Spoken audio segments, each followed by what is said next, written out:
Okay, students, are you able to see the screen? Yes, ma'am. If you have any problem regarding No, ma'am. yesterday's topic, you can ask me.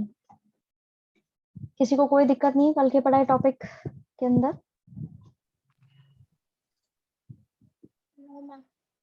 Okay, No, ma'am. तो हमने आज start करना है early humans from trees to caves and open air sites. We are on a surer ground when we try to reconstruct the evidence or patterns of residence. हम काफी हद तक sure हैं जब हम कोशिश करते हैं रिकंस्ट्रक्ट करने की जितने भी इनके पैटर्न रहे हैं कि ये कैसे रहा करते थे, जितने भी हमें एविडेंस मिले हैं उसके बेसिस पे. One way of doing this is by plotting the distribution of artefacts. अब एक जो तरीका है ये सब करने का वो बेसिकली क्या है, किस तरीके से आर्टिफैक्ट्स हमें मिले हैं. नीचे की तरफ यहाँ पर डिस्क्राइब किया गया है आर्टिफैक्ट्स क्या होते हैं. Artefacts are objects that are made by human beings. ये वो चीजें हैं जो ह्यूमंस के द्वारा बनाई गई हैं. The term can refer to a wide range of things, tools, paintings, sculptures, engravings. अब इसके अंदर आपको कई सारी चीजें देखने को मिलेंगी जो लोगों के द्वारा, ह्यूमन बीइंग्स के द्वारा बनाई जाती हैं, भले वो टूल्स हो, पेंटिंग्स हो, स्कल्पचर हो या एनग्रेविंग्स हो. ये सारी चीजें यहाँ पर मतलब इस कैटेगरी के अंदर आती हैं. और यही चीजें जो हैं कि कहाँ कहाँ पर ये मिल रही हैं, किस तरह से इनका डिस्ट्रीब्यूशन है, उसी पे बेस्ड हम उनके रेसिडेंस के बारे में पैटर्न जो रहा है उनके घर वगैरह रहने का या किस तरीके से वो लोग रहा करते थे वो चीज को समझेंगे. For example, thousands of flake tools and hand axes have been excavated in Colombe and Olorogezile, Kenya. अब कई तरह के फ्लेक टूल्स और हाथ से बनी हुई जो एक्सेस कुल्हाड़ी होती हैं वो निकाली गई हैं दो साइड से, कोलंबी और ओलोरोगेजाइल, केनिया के अंदर. अब before moving on I would like to share one picture with you. Flake tools क्या होते हैं? Are you able to see the screen?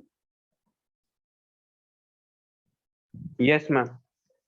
So Yes, यहाँ पे ma'am. काफी सारी पिक्चर्स जो हैं वो दिख रही हैं आपको. ये बेसिकली क्या कहलाते हैं? फ्लेकिंग ऑफ टूल्स, यानी कि किस तरीके से बड़े पत्थर में से काट करके उसमें से एक पतली सी थोड़ा पतला पत्थर निकाला जाता है जिसको वो टूल की तरह यूज करते हैं. ये एज अ फ्लेक, एक परत की तरह जो अपन बोलते हैं उस तरीके से दिख रहा है. ठीक है, इसका इस्तेमाल किया जाता है फ्लेक टूल की तरह, यानी कि इसको ये पहना होता है, इसके एजेस काफी शार्प होते हैं क्योंकि इसको इस तरीके से निकाला जाता है दूसरे पत्थर से या काट करके और उसको रूप दिया जाता है घिसाई करके या ऐसी सेवरल चीजें करके. तो इस वजह से इसको फ्लेक टूल बोलते हैं. ठीक है, तो इस तरह के टूल्स का मिलना, ठीक है, वो भी एक रीजन है जिससे हमें पता पड़ता है कि उस जमाने के लोगों की क्या जीवन काल रहा है, किस तरह से वो लोग जीते थे, किस तरीके से वो लोग काम करते थे. ठीक है, कई सारे यहाँ पर आपको अलग अलग शेप के दिखेंगे क्योंकि बेसिकली पत्थर काट करके बना रहे हैं. पत्थर काट के एज इन पत्थर तोड़ करके, एक बड़े उससे तोड़ करके इसकी शेप दे करके और फिर इसको अलग अलग चीजों का इस्तेमाल करके इसको एक थोड़ा शार्प टूल बनाया जाता है. ठीक है, क्लियर है? Yes, ma'am. ओके, तो यहाँ Yes, पर ma'am. इस तरह के टूल्स मिले हैं, दो साइट्स बताई हैं केनिया के अंदर. वहां पर these finds are dated between 7 lakh to 5 lakh years ago. अब ये जो चीजें मिली हैं ये करीब 7 लाख से 5 लाख साल पहले की हैं. How did these tools accumulate in one place? अब ये सारी चीजें एक जगह पे कैसे पहुंची? It is possible that some places where food resources were abandoned were visited repeatedly. अब ये भी एक पॉसिबिलिटी देखी गई है कि इस तरह की जगह जहाँ पर खाना बहुत अच्छे रिसोर्सेज में मिलता था, अबेंडेंड अमाउंट में मिलता था, वहां पर ये लोग जाके ज्यादा विजिट करते थे. In such areas, people would tend to leave behind traces of their activities and presence, including artifacts. और इसी तरह के एरियाज में लोगों से उम्मीद की गई थी, ऐसा हुआ होगा कि यहाँ पे लोग बाग अपने निशान जो है अपनी एक्टिविटीज के या अपनी प्रेजेंस के वो पीछे छोड़ते हुए चले, जैसे कि artefacts. The deposited artifacts would appear as patches on the landscape. अब ये जो जमे हुए डिपॉजिटेड आर्टिफैक्ट्स हैं, ये कई बार पैचेस, लैंड के पैचेस पर मिलते हैं। लेफ्ट में आपके ये यहाँ पर एक साइड पे दिख रहा है, आपको फोटोग्राफ्स दे रखी हैं 2, इनमें जो ये राइट साइड वाली है इसमें आपको दिख रहा होगा जो साइट है ओलिगोरो ओलोगिरसाली, जो हमने ऊपर पढ़ी थी केनिया के अंदर। यहाँ पे एक्सकेवेटर्स जो थे मैरी और Luigi leaky had a catwalk built around the site of, ये तो दूसरा है। A close-up of tools found at the site including hand axes, जो हाथ से बनी हुई एक्सेस हैं, उसके बारे में ये दिखाया गया है कि ये है वो जो चीजें यहाँ पे मिली हैं। ठीक है, ये क्या है ये भी थोड़ी देर में बताते हैं आपको। तो इस तरह की चीजें वहां पर मिलती थी और ये अपने साथ में जहां भी जाते थे, हो सकता है कई बार ये चीजें वहां पर छोड़ के आ जाते थे, तो इससे वो चीजें डिपॉजिट होती गई और बाद में वो एक्सकवेट करने पे निकली। The places that were less frequently visited would have fewer artifacts which may have been scattered over the surface. अब वो जगह जहाँ पे बहुत कम आर्टिफैक्ट्स मिले हैं वहां पर ये लोग कम विजिट किया करते होंगे और इसी वजह से वहां पे कम चीजें हमें मिली हैं।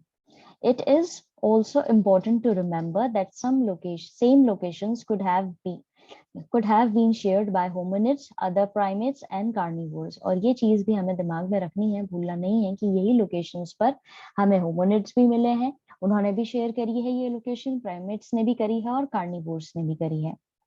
Look at the diagram below to see how things this may have worked out.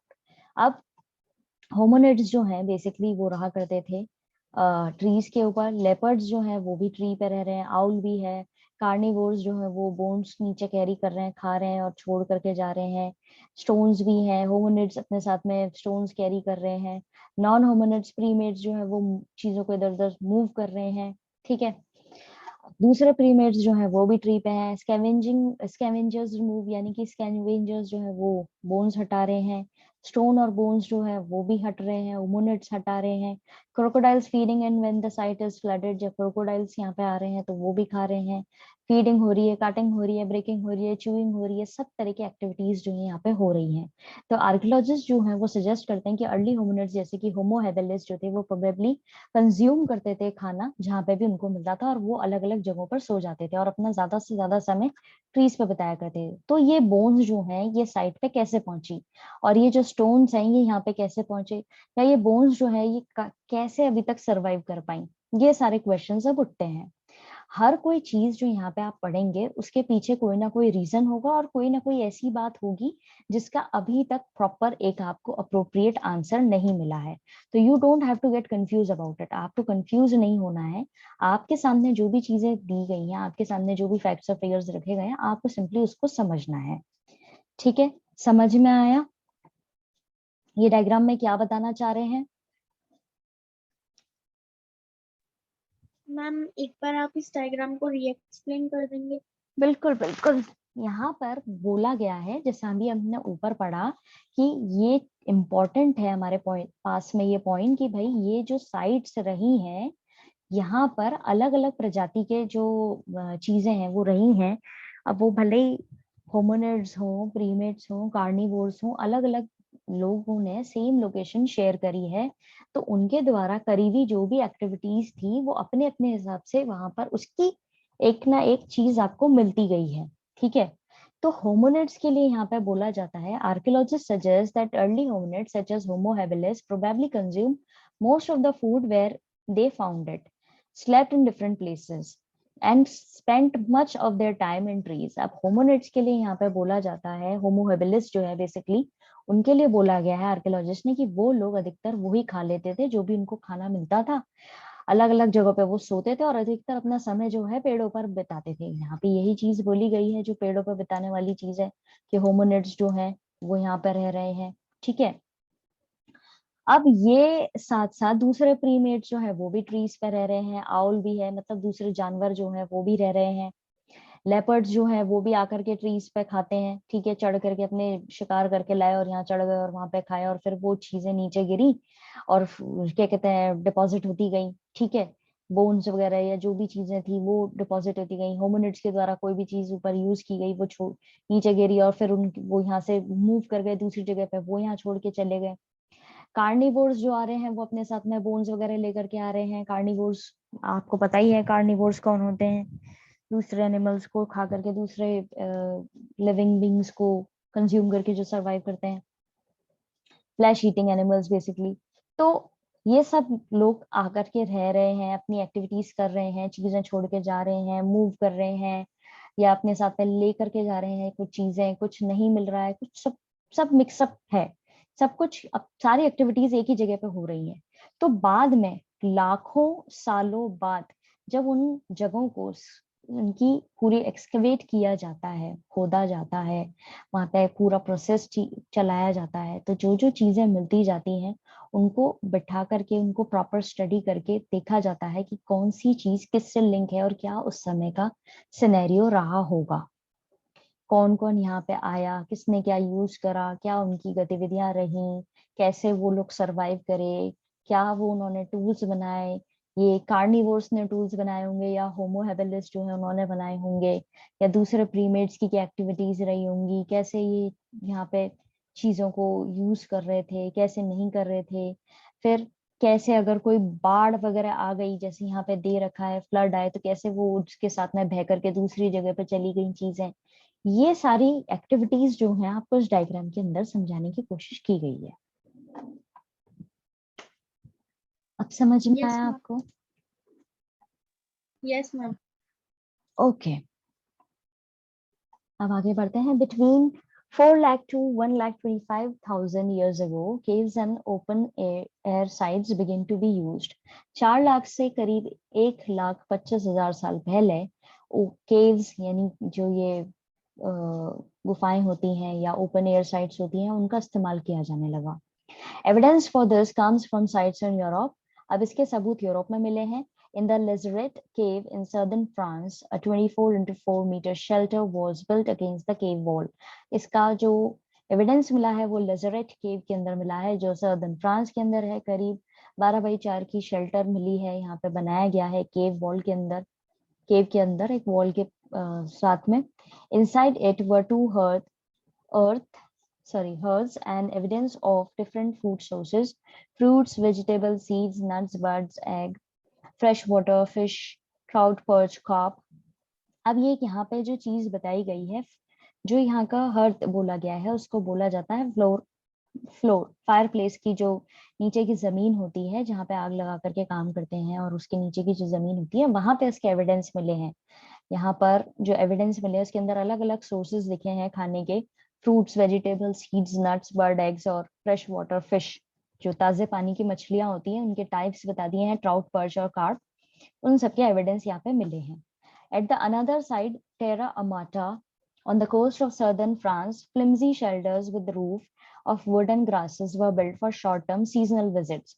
टेरा अमाटा के अंदर, यहाँ सर्दर्न फ्रांस के अंदर कुछ शेल्टर्स बनाए हुए थे जिनकी कुछ छतें थी जो लकड़ी और ग्रासेस से मिलकर के बनाई गई थी, थोड़े समय के लिए, जो फीजिबल रहती हैं सीजनल विजिट के लिए।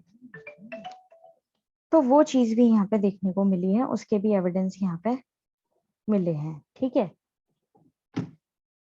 Pieces of baked clay and burnt bone along with the stone tools dated between 1.4 and 1 million years ago have been found at Chasovonja, Kenya and Swartkrans, South Africa. अब कुछ baked clay, क्योंकि अब इनको आग जलानी जब आ गई थी तो ऑब्वियसली बात है इसका इस्तेमाल इन्होंने किया है, तो वहां पर कुछ जली हुई हड्डियां और सिकी हुई क्ले जो है जिसके स्टोन टूल्स बनाए हुए हैं वो भी पाए गए हैं कुछ 1.4 से 1 मिलियन ईयर्स अगो पहले। और ये चीजें मिली हैं चसोवांजा केनिया के अंदर और स्वॉट क्रॉन्स साउथ अफ्रीका के अंदर।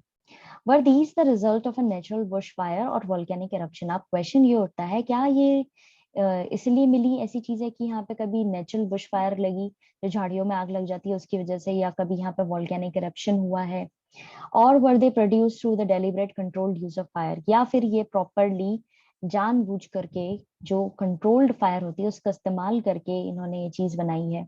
We do not really know, हमें सच में नहीं पता है। Hearths on the other hand are indications of the controlled use of fire। और ये जो hearths है ये बेसिकली ये इंडिकेट करता है, और hearths मैंने आपको बताया the floor of the fire place, जो जमीन होती है फायर प्लेस की, वहां से ये इंडिकेट करते हैं कि यहाँ पे इन्होंने प्रॉपर एक कंट्रोल तरीके से आग का प्रयोग किया है। This had several advantages. अब इसके कई सारे एडवांटेजेस हैं। Fire provided warmth and light inside caves. ये जो आग लगाते थे यहाँ पर, इससे इनको गर्मी मिलती थी, केव के अंदर ठंडक से बचते थे और रोशनी मिलती थी। And could be used for cooking, और इसको ये इस्तेमाल कर सकते थे पकाने के लिए। Besides, fire was used to harden wood, as for instance the tip of the spear. अब इसके अलावा यहाँ पर ये इस्तेमाल करते थे लकड़ी को मजबूत करने के लिए, हार्ड करने के लिए, जैसे कि जो स्पेयर होता है, भाला होता है, उसकी टिप को मजबूत करने के लिए किया जाता है।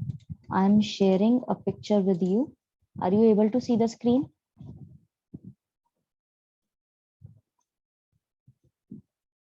The students, are you able to see the screen?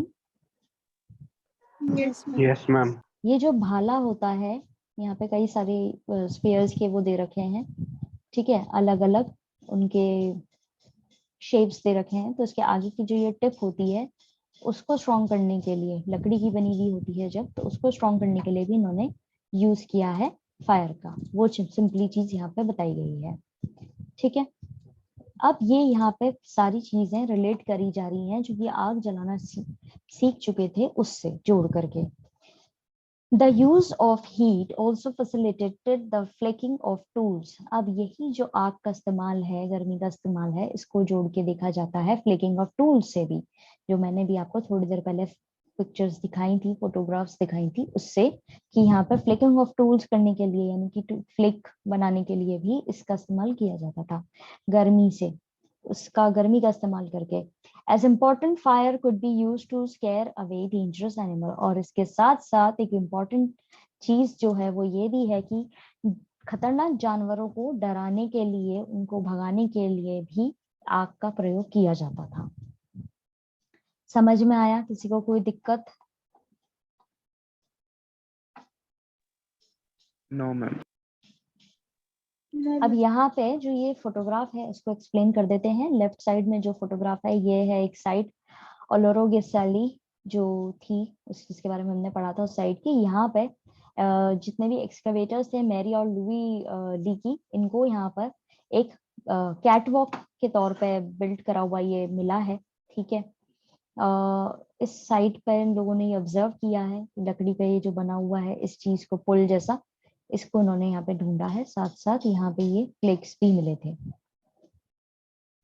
Okay,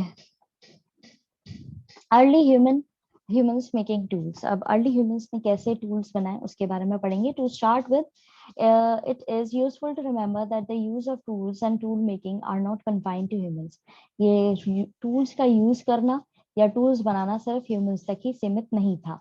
birds are known to make objects to assist them with feeding. Birds जो हैं वो भी यूज किया करती थी, इस तरह की चीजों का इस्तेमाल करती थी फीडिंग के लिए, हाइजीन के लिए या सोशल एनकाउंटर्स के लिए। And while foraging for food, जब ये खाने की तलाश कर रही थी तब भी। Some chimpanzees use tools that they have made. और चिंपैंजीज जो है उन्होंने भी अपने तरीके से कुछ टूल्स बना रखे थे जिसका इस्तेमाल वो लोग किया करते थे। तो यानी कि टूल बनाने की जो प्रक्रिया है वो सिर्फ इंसानों तक ही नहीं थी, जानवर और पक्षी जो है वो भी बना रहे थे। However, there are some features of human tool making that are not known among apes. अब हालांकि यहाँ पे कुछ ऐसे फीचर्स हैं जो ह्यूमंस ने टूल्स बनाए हैं वो बिल्कुल भी सिमिलर नहीं है जो एप्स ने बनाए हैं उनसे। As we have seen, a certain anatomical and neurological related to the nervous system adaptations have led to skilled use of hands, probably due to the important role of tools in human lives.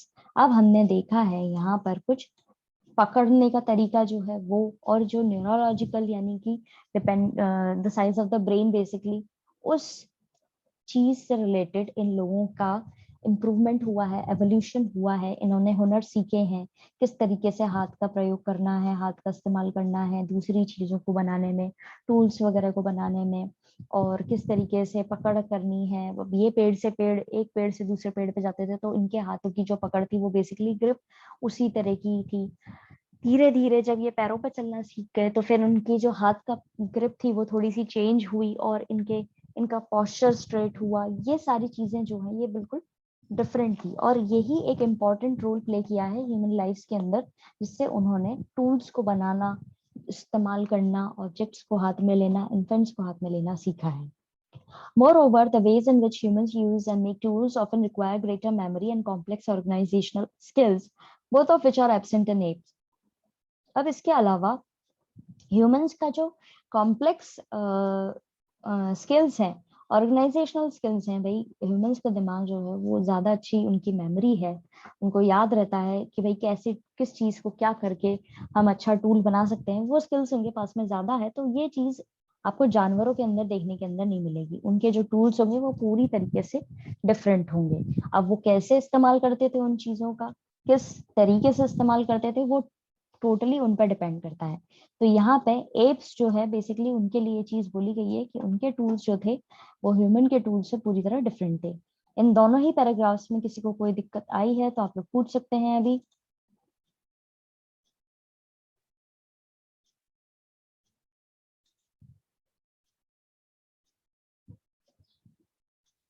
No, ma'am. Okay. The earliest evidence for making and use of stone tools come from the sites in Ethiopia and Kenya. अब जो शुरुआती सबूत मिले हैं tools बनाने को, stone tools बनाने का और उनका यूज करने का, वो बेसिकली इथोपिया और केनिया की साइट से मिले हैं. It is likely that the earliest stone tool makers were the Australopithecus. और ये माना जाता है कि सबसे पहले जो स्टोन टूल बनाने वाले थे वो बेसिकली ऑस्ट्रेलोपिथेकस हुआ करते थे. As in the case of other activities, we do not know whether tool making was done by men and women or both. अब बाकी एक्टिविटीज की तरह ही हम ये चीज समझ नहीं पाए हैं कि ये men ने बनाए टूल्स या फिर women ने बनाए या फिर दोनों ने बनाए. It is possible that stone tool makers were both women and men. और ये possibility यहाँ पे है कि stone से बने हुए जितने भी tools थे वो men और women दोनों ही बनाया करते थे. Women in particularly may have made and used tools to obtain food for themselves as well as to sustain their children after weaning. अब women के लिए बोला जाता है particularly कि उन्होंने जितने भी tools बनाए वो इस्तेमाल करती थी खाना हासिल करने के लिए, खुद के लिए और अपने बच्चों के लिए आफ्टर वीनिंग. वीनिंग का मतलब होता है जब बच्चा माँ का दूध पीना छोड़ देता है और वो दूसरे खानों पर खाना शुरू कर देता है, बेसिकली कंज्यूम करने लग जाता है, उस प्रोसेस को बोलते हैं वीनिंग. तो मतलब जब ये बच्चा मिल्क प्रोडक्ट्स या मिल्क से रिलेटेड चीजें जो है वो छोड़ देता है उसके बाद दूसरी चीज को, तो वो वीनिंग के बाद में अपने बच्चों के लिए खाना वगैरह लेने के लिए टूल्स बनाया करती थी. समझ में आया? कोई दिक्कत?